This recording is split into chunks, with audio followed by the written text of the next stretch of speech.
host and enthusiast. My name is Christina, and welcome to another Let's Get Reelz movie review.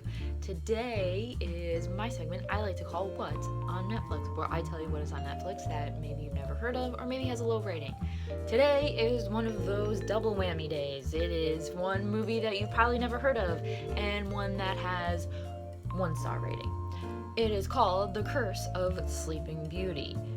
This has nothing to do with Disney Sleeping Beauty, which we were probably all very familiar with, or any of the fairy tale Sleeping Beauties that you probably know.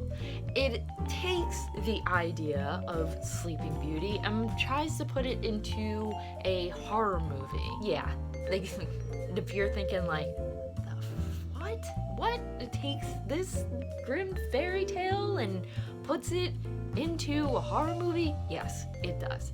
And this is how it goes. A guy named Thomas Kaiser, played by Ethan Peck, he lives alone in an apartment and he's a painter, and at night he has these crazy dreams where he's supposed to be like waking up Sleeping Beauty, or Sleeping Beauty comes to him and is like, you have to get me out of here, you have to lift this curse. He has no idea what this girl is talking about whatsoever, but it's just every night, and then he gets up and he paints what he dreams about. And he's a loner. He doesn't come out of his apartment. He has somebody bring him food and get some jobs for clients with painting, and he goes to a therapist, but the therapist is like, maybe this dream of yours is saying you need to get out into society more. You cannot stay in your house, and other, psychological babble and all that.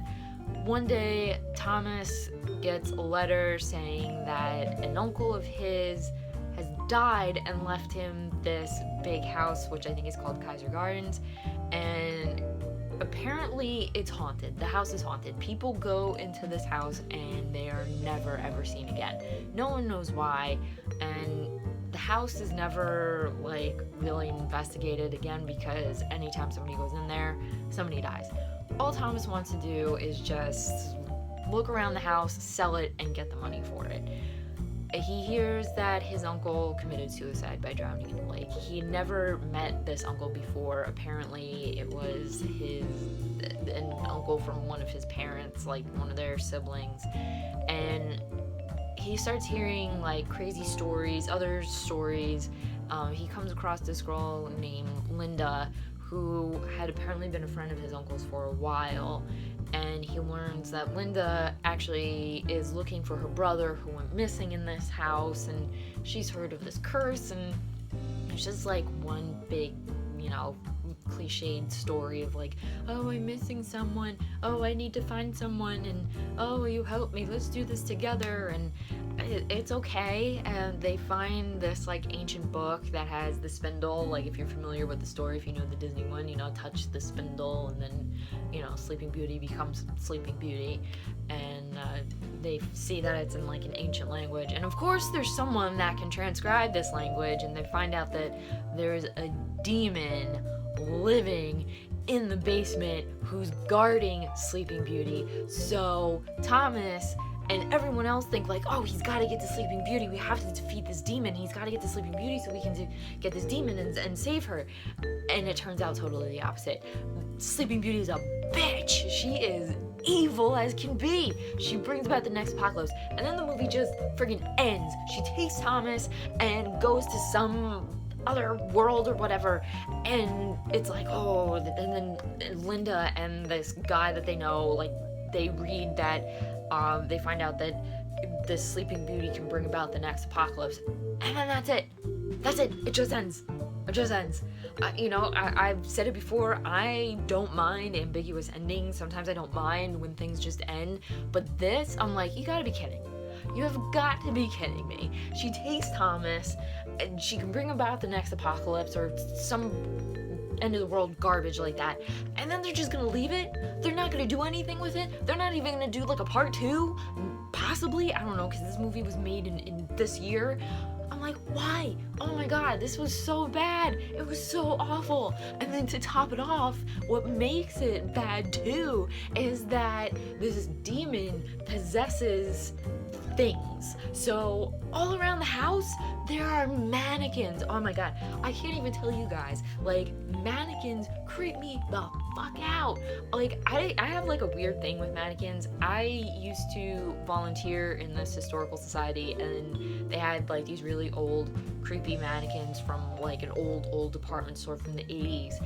And I had to go upstairs, and in this historical society, it was a house, and I used to have to like, you know, work with these mannequins and put the clothes on them, and it was like really creepy. This is like the shit of nightmares for me, is like mannequins walking around. So like this whole movie was like a nightmare, but it was really cool to see these like creepy ass looking mannequins like coming to life and walking around, and like they were like in the walls, and oh my god, it was just really weird. So if like mannequins creep you the fuck out, this is gonna creep you out. But it's like, it's actually kind of like a silly creep out. Like, I was going, what the fuck, the whole time. Like, you gotta be fucking serious.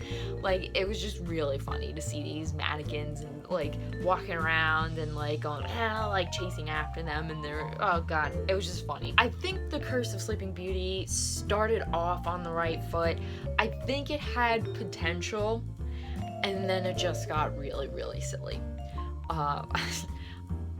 I liked where it was going when it was starting. I loved Ethan Peck. I mean, I've loved the guy before I even watched this movie. I had never seen him act in a movie before. I knew who he was because I'm in love with his grandfather, Gregory Peck. And I think Ethan Peck is an incredibly hot, gorgeous human being, and his voice is beautiful. I just wanted to listen to him talk like the whole time. After a while, when the movie got silly, I was like, just talk, Ethan Peck, just talk. He's a good actor. I thought he was good, and you know, as I said, it had potential, and then it just got weird, and the ending, it just blew it. It was just that whole like, you could bring about the apocalypse and then like ended. But I'm not gonna say not to watch The Curse of Sleeping Beauty, because it was a trip and a half.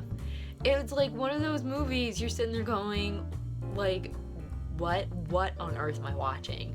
And if you're a girl, if you're like me, and you like hot guys, absolutely watch it for Ethan Peck. The man is beautiful, and his voice, oh my god, I was dying. I don't even care that this movie was bad and it was my first time seeing Ethan Peck act. I don't care. It was just, he was good. He was really good. A lot of the dialogue was cliched. I didn't even care, just as long as he was talking. So I'm gonna say, go ahead, watch The Curse of Sleeping Beauty. It's not gonna kill you. You're not renting it. You're not paying, you know, for the movie itself.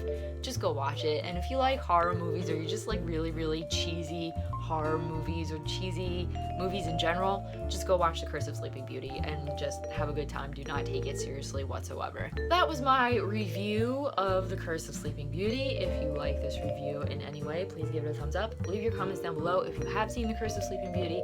If you've seen Ethan Peck in any movies, please tell me what they have been, because I would love to watch more of that man's face and hear his voice. Leave those in the comments. Also in the comments, leave any suggestions that you may have for any movies or shows that are on Netflix, or any movies that aren't on Netflix. Leave them there, and if I pick your movie and I review it, I will give you a shout out. And don't forget to hit that subscribe button for future What's on Netflix and other Let's Get Reelz movie reviews, because that is what I like to do here. And as always, keep watching movies and stay absolutely